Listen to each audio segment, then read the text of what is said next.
camera, I would have looked so dark right now in this lighting. So, you may or may not have noticed, but I am not home right now. Well, I guess technically I am more home.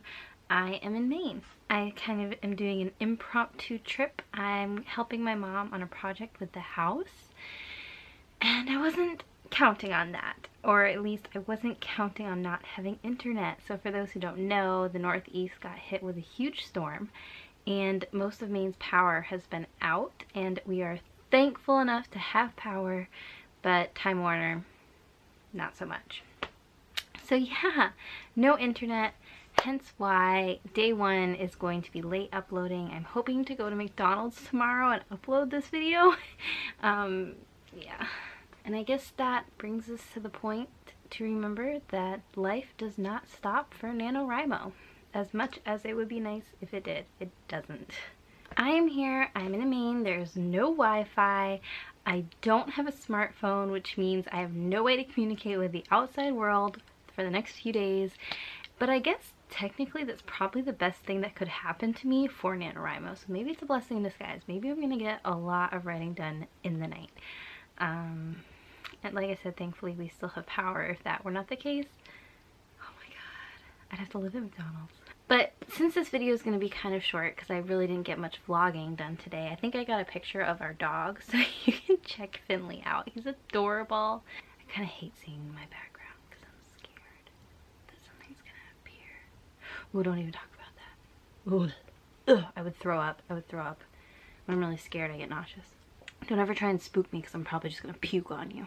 I figured it would be a good time to talk about how to find time to write, because I know that's probably one of supposedly the biggest struggles writers have, is finding time to actually sit down and write. And I say supposedly because I find that when something is really important to me in life, I do manage to prioritize it no matter what else is going on, or at least I try hard to.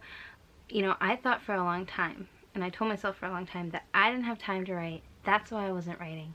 But then when I actually sat down and decided to prioritize my writing career, because it is what I want, I was still just as busy in life as I had ever been, and yet I really didn't find it too hard to find time to write. And I am somebody who, I need to have downtime. I'm not one of those people that is just a workaholic and is go, go, go all the time.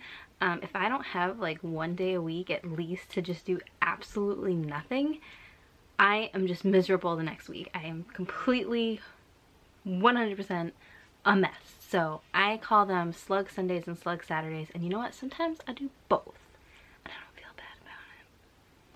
This weekend is going to be one of those weekends because obviously it is Thursday.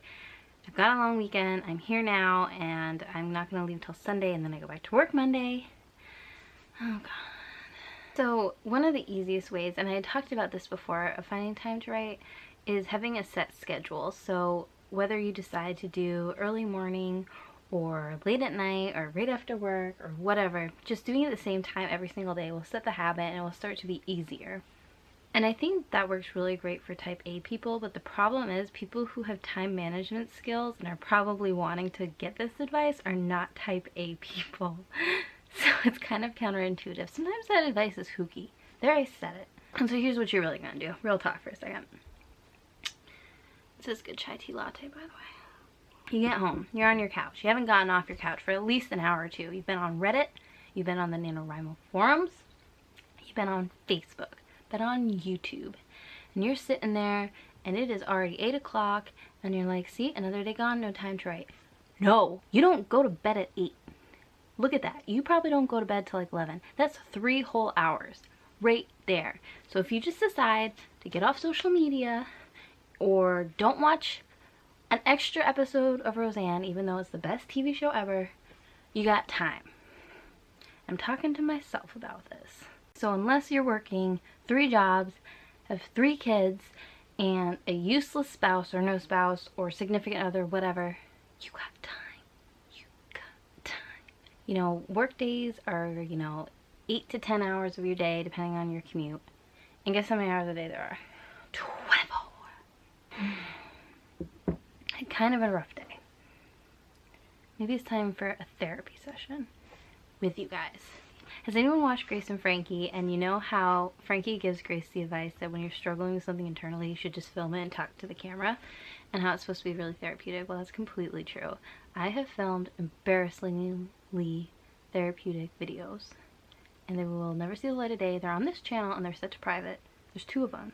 I'm never gonna unprivate them. They're so embarrassing.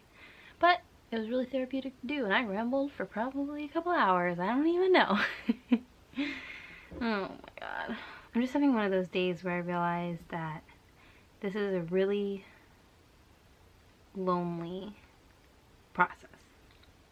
And as much as I love the people I've met online through this, and I have met some really wonderful people who I message and talk to on NaNoWriMo, and it's been really, really wonderful, it does suck when in your everyday life, I mean, I don't blame people, but it kind of feels like no one cares. But that's because, you know, everyone's got their own thing going on, but sometimes it feels like it's not even that they don't care, it's they don't support me or don't take this seriously. And, you know, even that I don't mind, but just, you know, don't get in my way then. You know, if I say I'm, you know, setting out to do NaNoWriMo, and I'm obviously going to be a bit more busy than I normally would, you know, don't treat it as if that's just some excuse I'm making up. I don't know. Nobody's done that per se. I'm just making sort of a broad claim. I'm obviously not the first person who's felt this way, and I'm certainly not going to be the last, but it does suck feeling like you don't have as much support as you'd hope to have. Not even support, because I don't need support. I guess I just want people to take me seriously, because I take this seriously, and I feel very few people in my real life do as well.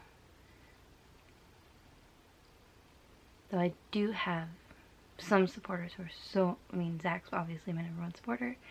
He takes it very seriously for me. Even his, I mean, oh my god, his mom. She's such a big fan. She's always asking me about my progress, and so I always make sure to have progress, because don't want to disappoint her. Future mother-in-law. Gotta show her I can do this. Alright, for the first time in days, my battery light is blinking at me, which is so great. It lasted days. That's awesome. Thank you, battery light. But I guess that means I should probably stop talking. There wasn't a point to this ramble. I thought I was going to come on here and give really good advice, but there's probably better channels for that. Is that horrible to say? I hope you guys aren't following my channel because you think I give great advice, because I don't feel qualified in that sense. You know, the purpose of my channel is not to put out weekly writing tip videos.